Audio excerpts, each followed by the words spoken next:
Don't flinch, don't cry, don't let them see you suffer. That was the last command whispered by the senior nurse as the group of captured Japanese women stepped off the truck and into the dust-swept camp. A sunburnt guard leaned against a fence, hat cocked low, like something out of a Western picture show. He watched them without a word. Then came something none of them could have prepared for. He tipped his hat, gave a slow nod, and offered a folded cloth, clean, fresh, and damp, with the gentleness of a man greeting a lost child. The nurse stared at it as though it were a trap. Her cracked lips parted, but no sound came. This wasn't war. It was something stranger. Around her, other guards, dressed like American cowboys, boots and all, handed out water, gestured toward shade, and murmured soft phrases they didn't understand but could feel. The enemy was supposed to break them. Instead, these cowboys were offering something far more dangerous: grace. The first thing she noticed was the silence. Not the cruel, calculated kind that hangs before a gunshot, but a slow, open quiet, the kind that swells under a hot sky and stretches across dusty ground like a question with no answer. The boots of the American guards crunched against gravel, but no orders were barked. No dogs growled, no hands grabbed. The Japanese women, sunburnt and skeletal from the jungle campaigns, shuffled forward in a line so straight it could have been drawn with a ruler. Every step, every breath, felt like it might shatter whatever illusion this was. They didn't know what they had expected exactly. Chains, maybe. Shoved faces, shouted slurs. Anything but this. One of the guards stood leaning against a post near the entrance gate, legs crossed at the ankles, hat tipped low over his eyes like something from a Western picture book. The wind tugged at the edge of his duster. He looked up, slowly, and met the gaze of the lead nurse. She froze. His face was lined, but not cruel. Sun-worn, weathered like stone warmed by years of desert light. Without a word, he tipped his hat. The gesture was so simple, so unassuming, that it rattled her more than a slap might have. She looked away instinctively, shame rising hot in her chest. Not for what she was walking into, but for how her body had wanted to return the nod. Behind her, another woman whispered, "What does it mean?" No one answered. The gesture defied explanation, and that made it more dangerous than any threat. The guards, these cowboys, moved with a casual slowness that seemed like theater at first. Their uniforms weren't like those of the Japanese. No pressed lines or barked discipline. Their shirts were rolled at the sleeves, boots dusty but worn with pride, some with scarves knotted lazily at the neck. One had a harmonica tucked into his belt. Another chewed something lazily, as if the end of the war was just another summer afternoon. To the women, the effect was surreal. America was supposed to be concrete and machine parts, impersonal and brutal. Instead, they found themselves walking into something stranger, a war camp that looked more like a cattle ranch than a prison. Inside the fence, there were no lines drawn in the dirt, no signs screaming rules, just men watching women who refused to be broken, and women watching men who refused to play the part of monsters. One young POW tripped over a rock, her knees buckling. The cowboy closest to her moved, not swiftly, not dramatically, but with a kind of slow inevitability. He extended a hand, palm up, and waited. She did not take it. She pushed herself up with her fists and stood straight, face blank. He gave a single nod as if to say, "Good," then turned away. That small refusal and that smaller respect hit harder than any blow. Each of the women was caught between two storms, the shame of survival and the unbearable gentleness of the enemy. They had rehearsed their suffering in advance. They had braced for fists, spit, rape. But how do you defend yourself against dignity? One guard offered a canteen. The woman he offered it to stared at it like it was a live grenade. When he gently pushed it into her hands and walked away, she looked at her reflection in the steel. She barely recognized the person there. Inside their heads, the voices of their trainers, of their mothers, of the empire still roared, "Don't let them see you suffer." But no one was looking to humiliate them. No one was watching for weakness. They were being seen, but not like that. This wasn't mercy. It wasn't kindness. It was something more subtle, more subversive.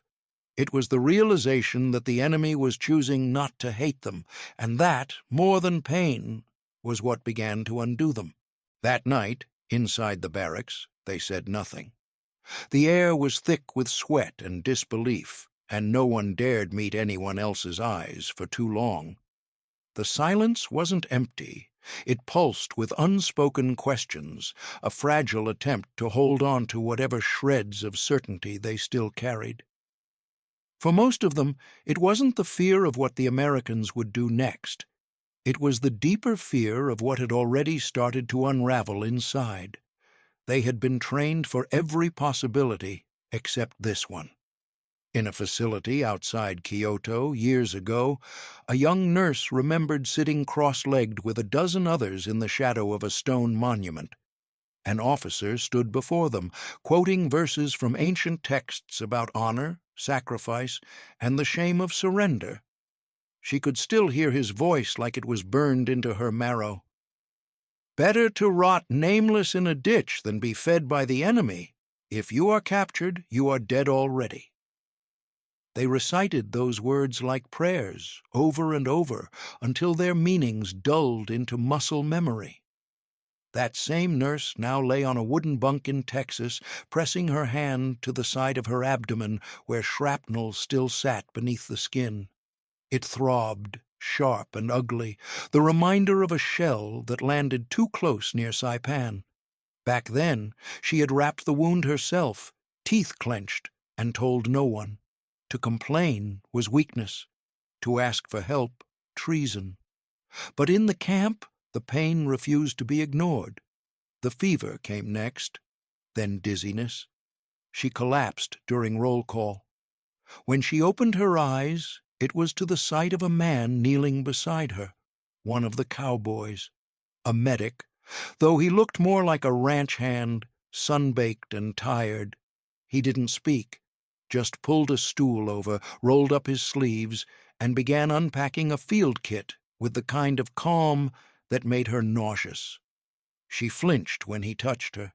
His hands were warm, his palms calloused. He examined the wound gently, brows drawing together in concern. She spat a word she hoped he didn't understand. "Don't touch me."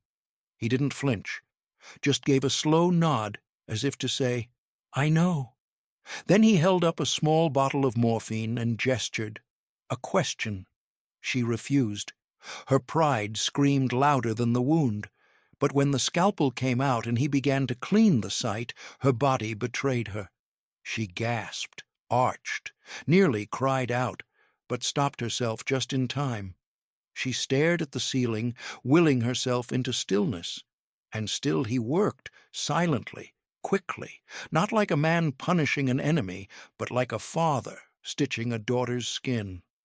The pressure of his hands, the rhythm of the needle, it was unbearable not because it hurt, but because it didn't. When he was finished, he tore a strip of gauze, wrapped it tight, and set a small white pill beside her bunk. Then he stood, adjusted his belt, and left without a word. She stared at the pill for a long time. That night, the code began to crumble. No one spoke about it. But the others saw. They saw her bandage, the flush in her cheeks, the way she held herself differently now, stiff, guarded, like a wall trying to hold back water. They felt it too, in their own quiet ways. The cowboy who helped a woman fetch a pail, The one who handed out an extra slice of cornbread when he thought no one was watching. The quiet smiles. The way the guards didn't leer, didn't strike, didn't even raise their voices. Every act of restraint was a crack in the armor. Some of the women fought it. They walked taller, snapped their posture straighter, held their bowls like soldiers at attention. They whispered reminders to themselves at night, little mantras of loyalty and shame. Others just lay on their bunks, eyes wide, remembering the last time someone offered them softness and realizing they couldn't remember at all. The pain had been easy, predictable. Pain was loyalty. Pain was control. But this gentle unraveling, it terrified them. The enemy was not what they had been promised, and that made everything else start to feel like a lie. They marched toward the mess hall under the glare of a high noon sun, boots scuffing dust into the dry air. The line of Japanese women moved with military precision, but inside they were anything but composed. Hunger gnawed at their ribs. Their stomachs were empty, but their minds were crowded, cluttered with doubt, pride, and a shame that burned hotter than the Texas heat. The doors swung open, and the smell hit them. It didn't creep. It assaulted, salt, grease, meat. It was the scent of stew, rich and heavy with potatoes, beef, and onions, and something else, something warm and bitter. Coffee, real coffee, not the burnt barley substitute they had grown used to, but the deep, oily scent of the real thing. One woman gagged, not from disgust, but from memory. The last time she'd smelled coffee was 3 winters ago, when her father poured the final grounds into a dented tin pot and said, "We'll save this for after the war." He never got to taste it. The bomb fell 2 weeks later. Now, across the enemy's table, it flowed freely. They were handed trays. Real metal trays, not rusted, not bent, a scoop of stew, a chunk of cornbread, a pale square of butter that glistened like it didn't belong. Tin mugs followed, steaming with coffee. The nurse, her arm still wrapped in the cowboy's gauze, gripped her tray like it might disappear. She stared at the food, unmoving. Next to her, another woman sat, eyes fixed on the bread. Then, slowly, delicately, she picked it up. Her fingers trembled. She took a bite, a small one, then another, and then she cried. Not loudly, not hysterically, but silently. The kind of cry that comes when something breaks loose inside you, and there's no one to stop it. Her tears dropped into her lap, staining the fabric of her uniform. Across the room, the guards sat at long tables, eating the same food. No private rations, no silver plates, no distance, just men and women, in separate uniforms, sharing the same room, the same meal. It was unthinkable. One woman chewed with robotic precision, each bite a small rebellion against starvation. Another ate as fast as she could without appearing desperate. One simply held the mug of coffee, hands wrapped around it, letting the warmth seep into her bones like stolen sunlight. They had prepared for beatings. They had prepared for screams. They had even prepared for death. But they hadn't prepared for stew. That's what made it cruel, because it wasn't a performance. The Americans didn't watch them eat with sneers or superiority. They didn't gloat. They didn't scold, they just ate. And that was the worst part, because it meant this wasn't a show, it meant the kindness was real. But still, suspicion lingered like smoke. One woman tucked the cornbread into her coat, convinced it was a trick. Another whispered that perhaps this was the first stage of humiliation. Make them soft, then turn on them. One guard laughed at something another said, and 3 women flinched in unison, sure the laughter was directed at them. But it wasn't. A cowboy stood from his bench and poured another mug of coffee for an older guard with a limp. He passed it to him wordlessly. No theatrics, just routine. The camp didn't smell like fear. It smelled like beans and meat and black coffee, and that, somehow, was worse, because outside this fence, families were starving. Children boiled weeds in battered pots. Back in Tokyo, rice was measured in grains, not bowls. In Okinawa, mothers scraped the ash from burned roots to make paste. Yet here, in enemy hands, the women were being fattened like guests. The world had flipped upside down.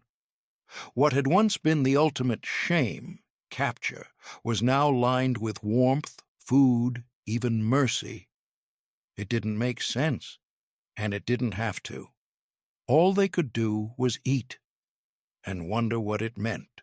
That night, with stomachs fuller than they'd been in weeks, the women were shown to their sleeping quarters. The barracks were plain, wooden walls, a single bulb dangling from the ceiling, but they held something almost mythical. Beds, real beds, not piles of palm leaves, not rolled-up uniforms on hard stone. These had frames, thin mattresses, and folded blankets at the foot. It was enough to make the room spin. One woman approached hers like it might vanish. She placed a hand on the fabric, slowly, cautiously. It didn't pull away.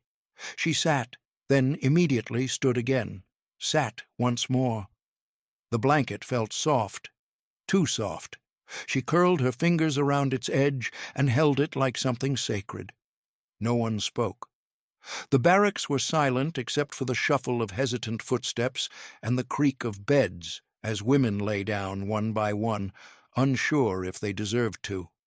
For months they'd slept on dirt, in caves, in ditches soaked by rain, their bodies pressed together for warmth, insects crawling across skin too numb to feel.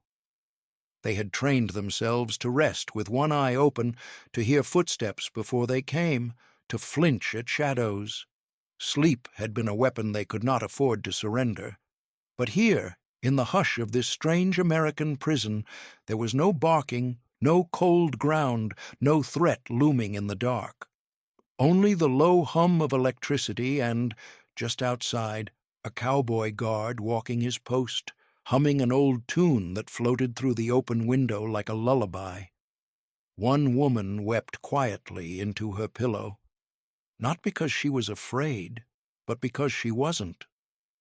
Another stared at the ceiling, tracing the pattern of wooden beams above her, counting them like rosary beads. She remembered nights in the jungle when planes screamed overhead and the ground shook. Nights when silence meant danger. Here, silence meant safety, and that made it harder. What was once unfamiliar was beginning to feel bearable, and that, more than anything, made them uneasy. The blanket on her chest was light, but it held weight. It smelled of starch, of cotton, of somewhere far from war. The fabric whispered, "Lies. You are safe now. You are human again." She wanted to rip it off. Instead, she pulled it tighter. In the bed beside her, a younger girl mumbled in her sleep, words in broken Japanese, fragments of home, a mother's name, a place by the river. The nurse turned to look at her, not as a soldier or comrade, but as something simpler, a child too tired to remember her armor. Outside, the stars stretched across the Texas sky in a way none of them had seen before. There were no spotlights here, no search planes, no distant fires. Only constellations, crisp and endless, untouched by war. The cowboy's boots crunched in the gravel as he walked by the window, humming low, steady like the land itself. She closed her eyes, and for the first time in years, she slept. Not because she was exhausted, though she was, not because she had no choice, though she didn't, but because something had shifted. The fear was still there, buried under ribs and ritual, but beside it something quieter stirred. Not hope, not yet, but a question. What if I am allowed to live? That night, the enemy did not strike. The guards did not barge in. The lights dimmed, the barracks settled, and the camp exhaled into stillness. The war was not over. Not outside, not inside, but here, beneath a thin blanket and a ceiling that did not drip or crumble, some of them began to surrender. Not to the Americans, but to the idea that maybe, just maybe, they were still worth saving. The mirror arrived on the fourth morning. It wasn't announced, just passed down the barracks like a contraband object, smuggled in silence. Small, round, and slightly chipped along the rim, it reflected only part of a face at a time. That made it easier, harder, too. The first woman held it for a moment, then turned it over so the glass faced down. She passed it without a word. But others looked, not long, not comfortably.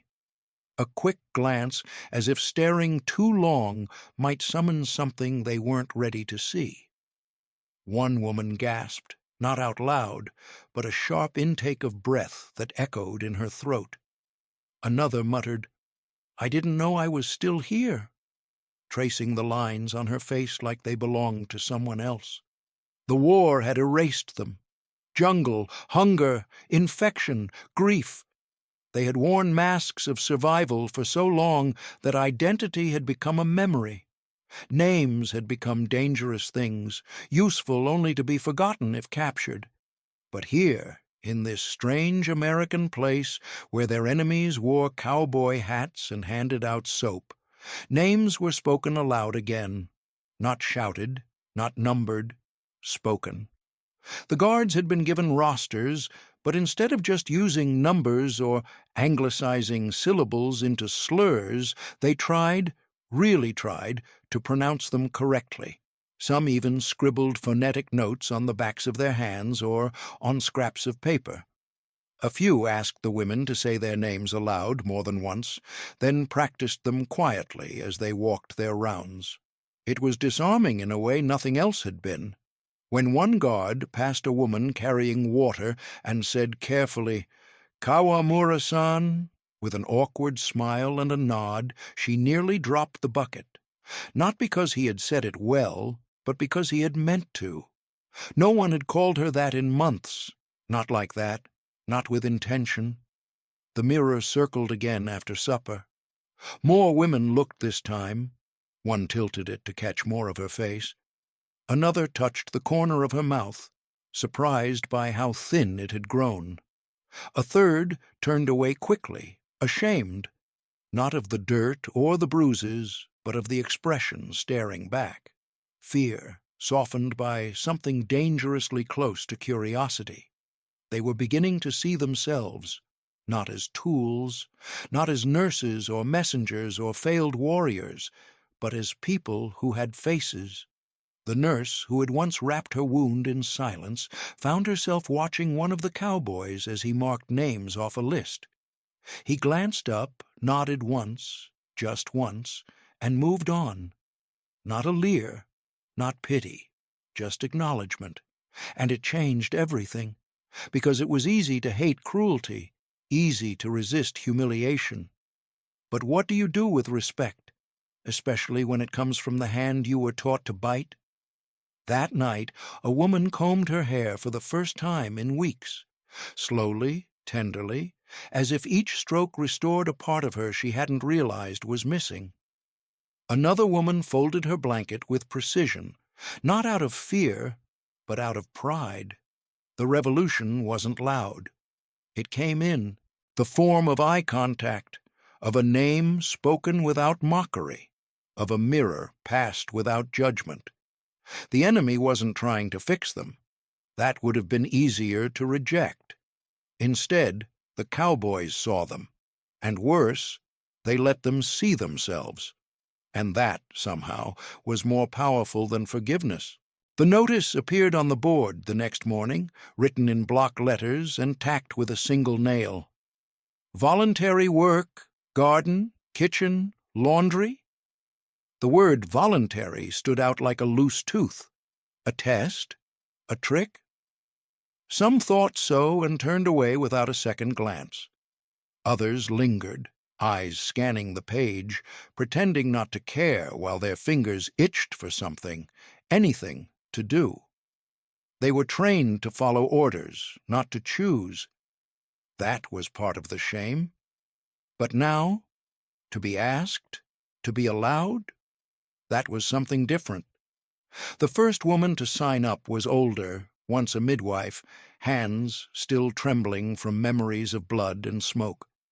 She asked to work in the garden, though she'd never planted a thing in her life. Another, younger and silent, took a position in the kitchen, her eyes darting as if waiting for someone to tell her she couldn't. But no one stopped her. By the end of the day, 6 women had volunteered. The garden lay behind the barracks, fenced not with wire but with rough-hewn stakes and frayed rope. Rows of half-grown vegetables stretched beneath the Texas sun, tomatoes, beans, squash, and a patch of soil marked off for new planting. A cowboy stood at the edge, hat pushed back, sleeves rolled up, holding a dented watering can like a relic. The midwife approached slowly, her steps stiff with uncertainty. She knelt beside a row marked with thin sticks and string. He said nothing at first, just handed her a sack of seeds and pointed to the ground. She dug with her fingers, tentatively, awkwardly, until dirt caked beneath her nails. She hadn't felt dirt like this in years. Not sand, not ash, but real soil. He knelt beside her and scooped a handful of earth into his palm, showing her how to space the seeds. Then, as he handed her the watering can, he spoke a single word, "Hope." She blinked. She didn't understand it, but the way he said it, soft and sure, told her it wasn't a command. It was a gift. So she poured. The others watched from a distance. Some whispered, some scoffed. A few folded their arms tighter across their chests. But by the second afternoon, more joined. The kitchen filled with the sound of knives against cutting boards, the metallic clang of pots, the smell of dough rising. Work didn't erase the past, but it gave them motion, and motion, no matter how small, was power. One woman peeled carrots beside a guard who hummed without realizing it. Another scrubbed laundry in a tin basin and looked up, surprised to see the sky was still blue above her. The pain didn't vanish, but it blurred at the edges. They weren't being told to serve. They were being asked to build. That distinction, thin as thread, meant everything. Even those who didn't join couldn't help but watch. As green shoots poked through soil and kitchen steam, rose sweet and savory, a new rhythm settled into the camp. Days were no longer counted by punishment, but by what was planted, what was needed, what was cleaned. And slowly, almost without realizing it, trust, fragile, flickering, began to form. Not in the Americans, not yet, but in the idea that they still had choices, that perhaps they were not prisoners of shame, but stewards of something still growing. Seeds, dust, work, and the quiet, unspoken possibility of beginning again. The order came quietly, as if it didn't want to startle anyone. "You may write home." Just like that. No fanfare, no explanation. A box of paper was placed on a table in the barracks, next to a pile of sharpened pencils. The women stared at it like it was a trap. Some didn't move. Others looked to the guards, waiting for the punchline. None came. Still, no one rushed forward. Writing home had always been a fantasy best left alone, like dreaming about food while starving. It wasn't just unlikely, it was dangerous.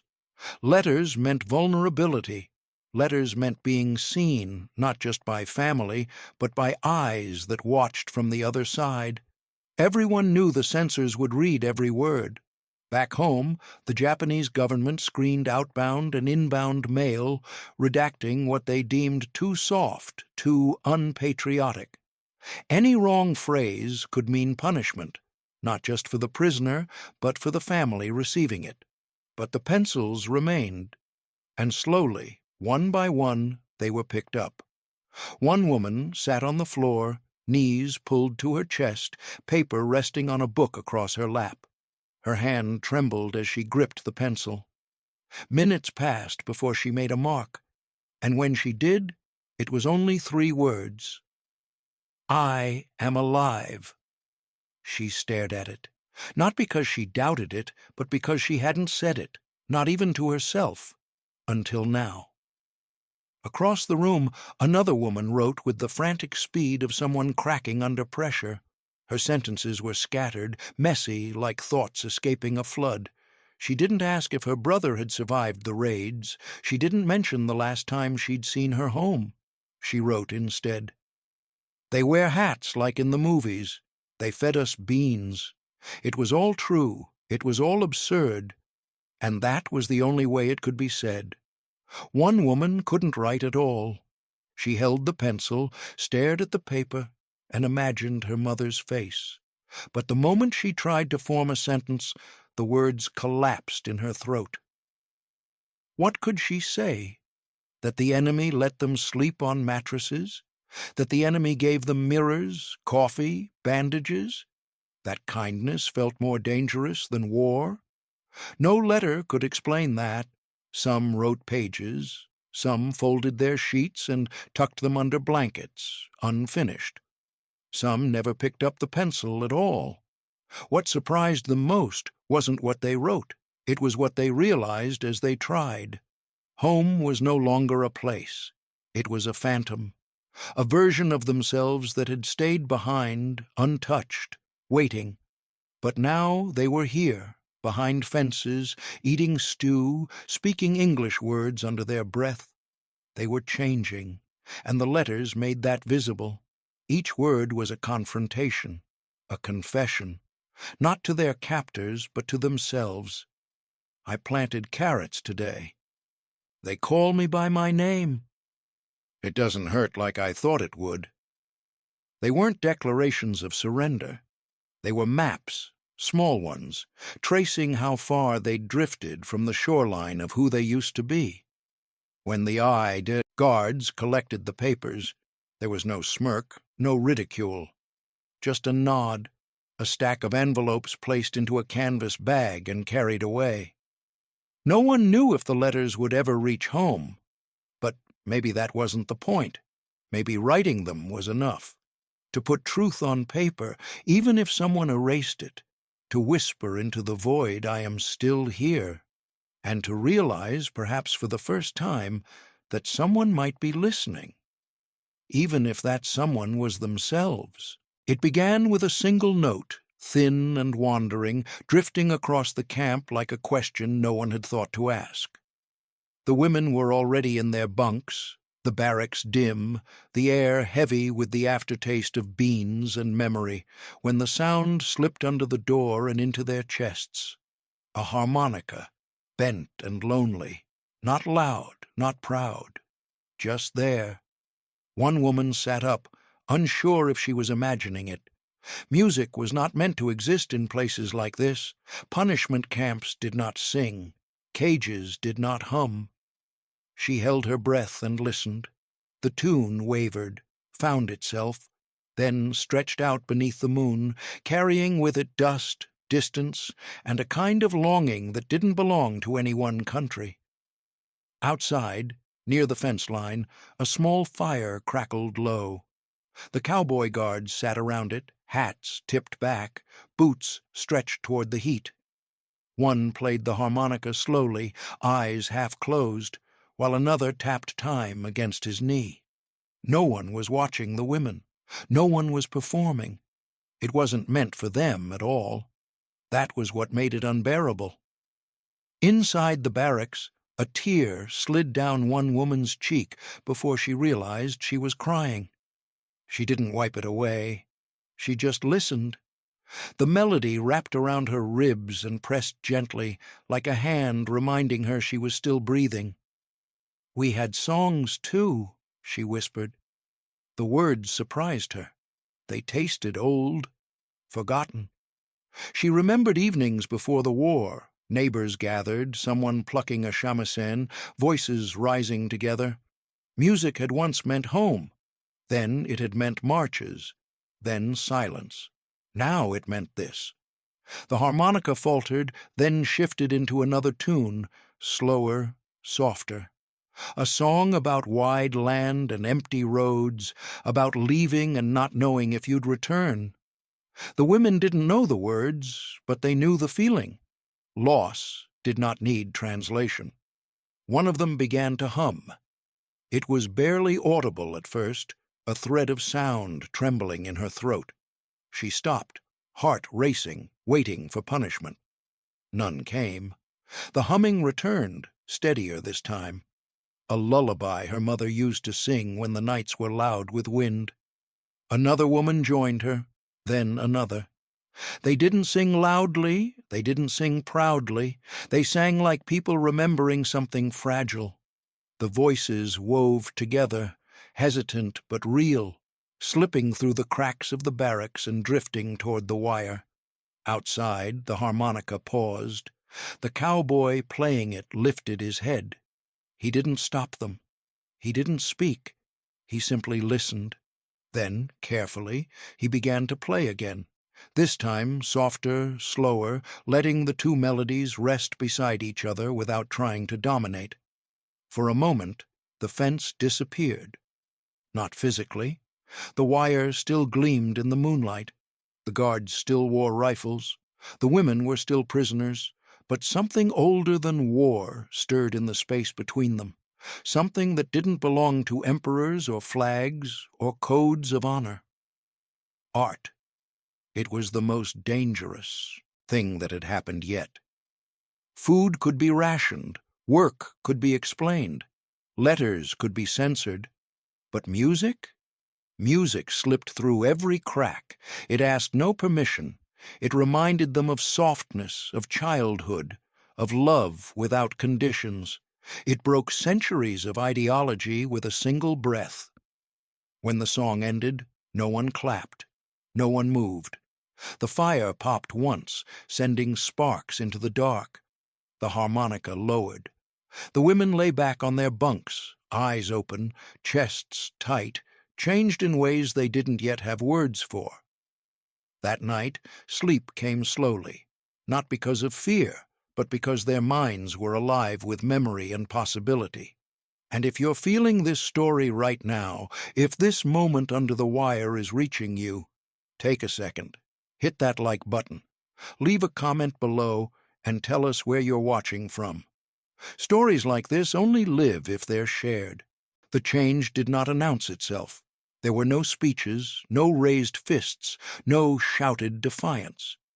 It arrived the way dawn does, slowly, almost apologetically, until suddenly the dark was gone. One morning, a woman reached into her small bundle of belongings and pulled out a comb she had carried through jungle marches and bombed villages. She sat on the edge of her bunk and brushed her hair. Long, careful strokes. Not to please anyone, not to prepare for inspection, just because she could. She had once sworn she would die before surrender. She had whispered it during training, carved it into her bones. Now she brushed her hair and felt shame and relief collide in her chest. Across the barracks, another woman stood in line and cleared her throat. When the guard passed, she hesitated, then spoke, quietly, politely, asking for more paper.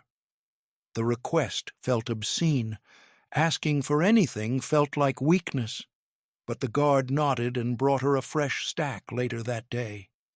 She clutched it like contraband, heart pounding, as if she'd just committed a crime. And then there was laughter. It slipped out of one woman without warning during work detail when a cowboy guard tried and failed to pronounce her name for the 5th time. The sound startled everyone, including herself. It rang sharp and bright in the open air, then died just as quickly. She covered her mouth, eyes wide, waiting for punishment. None came. The guard laughed too, shook his head, and tried again. That laughter was a rebellion. So was the quiet thank you, murmured when food was handed across the counter. So was standing a little taller during roll call. So was meeting a guard's eyes without flinching. Each act was small, insignificant maybe to an outsider, but together they formed something dangerous. They were no longer only surviving, they were choosing. And choice was the one thing the old system had forbidden. Guilt followed close behind. It whispered at night, reminding them of comrades who had died believing surrender was disgrace.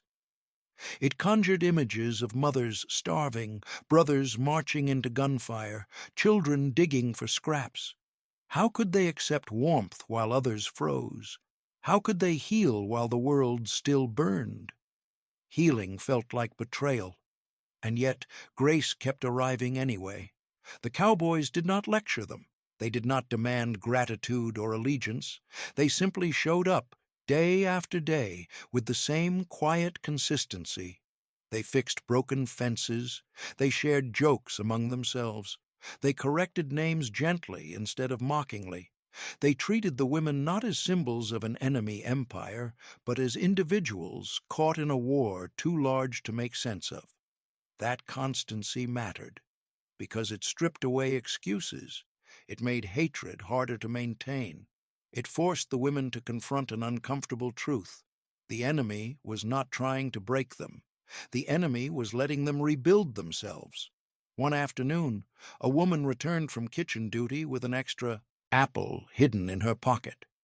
She hesitated before biting into it, then split it in half and offered the other piece to the woman beside her. They ate in silence, the sweetness shocking on their tongues. Sharing food, not hoarding it, felt like another small revolution.